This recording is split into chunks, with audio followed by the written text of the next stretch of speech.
L'arrivée de David Reinbacher à Oui. Montréal. Non, non, non, non. L'arrivée de David Reinbacher à Laval, plutôt avec le Rocket.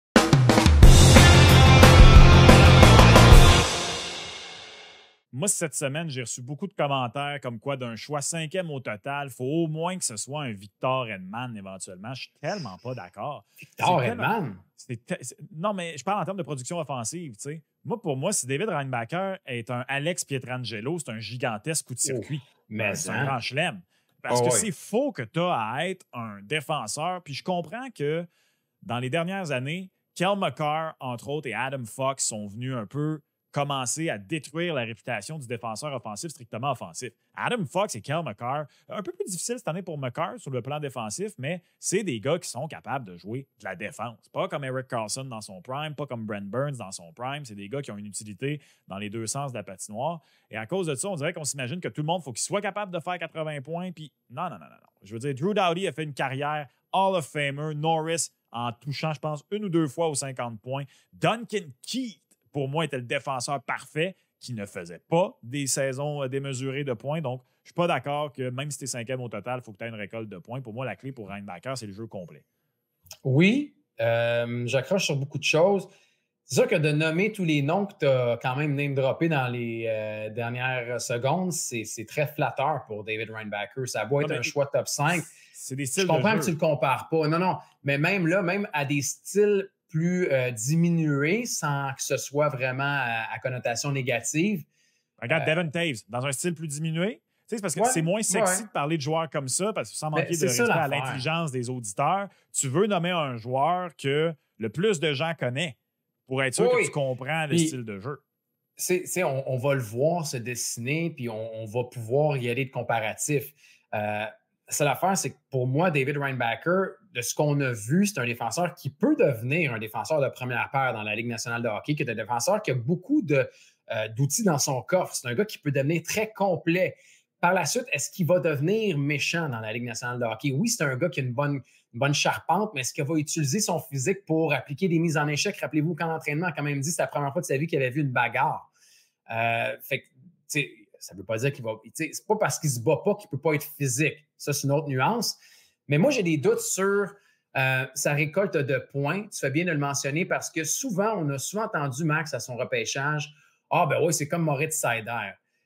J'ai de la misère quand on entend Moritz Seider. Le fait que ce soit deux bonhommes, deux gars qui jouent de l'autre côté de l'Atlantique et que ce soit deux droitiers, à part ça, pour moi, Seider a de meilleures aptitudes offensives et pour moi, Moritz Seider est plus méchant aussi. Ça ne veut pas dire que Reinbacher ne sera pas bon, mais il n'y a pas le wow factor, ce n'est pas le choix le plus sexy et dans quelques années, peut-être qu'on va effectivement ressortir le repêchage et se dire si on avait ou si on avait. Mais s'il devient un défenseur première paire, le Canadien aura fait son choix et aura fait son boulot si Reinbacher devient une première paire. Moi, il y a une chose qui m'a un peu réconcilié avec le choix de Reinbacher dans la dernière semaine, c'est que on entend de plus en plus que si le Canadien ne le prenait pas 5e, il y a quelqu'un d'autre qui. Il y a plusieurs équipes qui ont essayé de venir chercher le choix pour pas que les Coyotes le prennent et que c'était dans le but de prendre Reinbacher, pas de prendre quelqu'un d'autre, de carrément le prendre. Ça, on avait entendu parler des Prédateurs de Nashville. Ouais. Semble-t-il que les Flyers étaient intéressés à venir chercher ce choix-là pour avoir Reinbacher et, bien sûr, Matvei Michkov après ça. Donc, moi, ça depuis. Puis, tu sais, dire ça souvent, c'est de dire que tu vas être un détracteur puis que tu penses qu'il va être un flop ou quoi que ce soit. Non, non, pas du tout. Mais j'aimais pas le choix. J'aimais pas le choix parce que moi, j'aime pas quand tu choisis pas ce qui semble être le meilleur joueur disponible. Puis moi, la fameuse réponse de Kent Hughes au repêchage qui avait été peut-être que ça aurait été différent s'il avait été gaucher. Ça, pour moi, ça crie on a repêché en fonction d'un besoin. Dernièrement, je crois lire entre les lignes que si Reinbacher, le Canadien ne le prenait pas, beaucoup d'autres équipes l'auraient sélectionné très tôt. Fait que ça me réconcilie un peu avec le choix parce que j'ai toujours trouvé que c'était un reach. Moi, ça me réconcilie avec le choix, mais encore aujourd'hui, si tu me demandes est-ce que j'aurais repêché Michkov? J'aurais repêché Michkov à la place de Reinbacher. Puis, regarde, peut-être que dans une couple d'années, Reinbacher va nous faire avaler nos paroles en raison du développement et de tout le reste. C'est difficile pour Michkov de pouvoir aussi, pour les Flyers, avoir un petit peu de contrôle sur ce qui se passe là-bas. Reste que pour moi, Michkov, c'est un joueur que le Canadien le Canadien a cruellement besoin de ce type de joueur-là. Oui. On parle encore de la saison d'Alex Kovalev en 2024, s'il vous plaît. Nick Suzuki, vas-tu battre quand ici? fâché. Les deux vont peut-être devenir très bons, Max. Je leur souhaite. Je souhaite à tout le monde de devenir très bon dans la vie. Je le souhaite aux Canadiens de Montréal. Mais Ryan Backer, tu vois, je parle de défenseurs de première paire. Avec tous les espoirs qui sont là chez le Canadien de Montréal, quand on regarde et qu'on se projette un peu vers le devant, si tu avais à les classer, toi, est-ce que c'est Ryan Backer qui vient premier ou est-ce qu'il y en a un autre qui est devant Ryan Backer? Oh, c'est intéressant. Est-ce que Goulet est inclus ou on Oui, l'écarte? Goulet inclus. Goulet est inclus? Oui. Aïe, aïe. C'est dur parce que on se met à faire des classements, tu sais, Goulet, Ryan Backer, Mailloux, Hudson, Struble, Jacky et compagnie. Bon, Struble et Jacky sont peut-être un peu plus loin, mais quand on se projette, ça peut devenir bien intéressant. C'est là qu'on voit qu'il y a des palmarès qui sont peut-être différents d'une personne à l'autre. C'est parce que il n'y a pas de, justement, il n'y a pas l'air d'avoir un défenseur qui est suffisamment complet dans tous les aspects pour dire que c'est lui loin devant tout le monde. Est-ce que tu priorises d'avoir un dynamo offensif, que ce soit Logan Mailloux ou Lane Hudson? Parce que c'est ce que je pense qu'en ce moment, je vais être biaisé par le fait qu'il a été repêché 5e au total. Je vais mettre Ryan Backer? Vas-y, t'es là. C'est parce que pendant longtemps, ma réponse était Goulet, parce que moi, j'aime mieux des réponses que des points d'interrogation. Puis Goulet, il y a des matchs nationaux de hockey. Puis moi, je me fais souvent reprocher de surestimer Caden Goulet. Moi, je suis un gros fan de Caden Goulet. Je veux dire, le gars est dans le début vingtaine. Ce qu'il fait à Montréal présentement, début vingtaine. Imaginez-le à 25. Parce qu'on dirait, on dirait que les gens dans leur tête, ce qu'ils ont de Caden Goulet-là, c'est ce qu'ils ont dans 5 ans. Pas en tout. Il joue à droite d'un défenseur que j'aime beaucoup, Mike Madison, mais qui est un défenseur prône au revirement. Non, regarde, je vais mettre Caden Goulet, Reinbacker, Hudson, Mailloux. Donc, 1 Goulet, 2 Reinbacker, 3 Hudson, 4 Mailloux. Mais c'est extrêmement serré. On est tous sont tous dans le même lap à la Formule 1.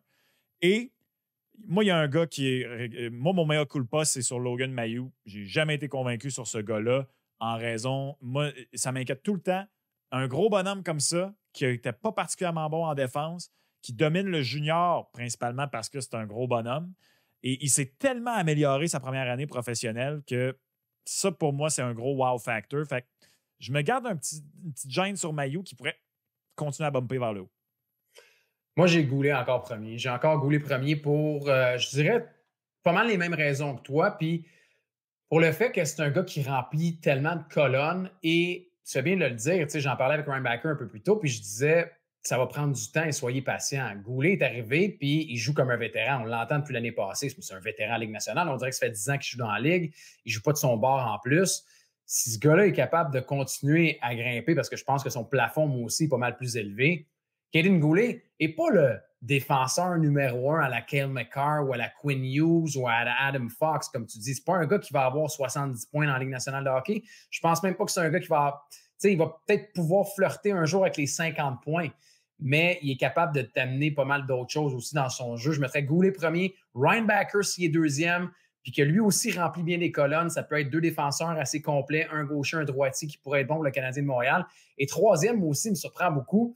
Et en raison du fait que je le vois jouer professionnel et peut-être que l'année prochaine, on aura quelque chose de différent. Mais moi, je mets Mailloux devant Hudson parce que Hudson, j'ai encore des doutes pour Hudson, pour Mailloux aussi.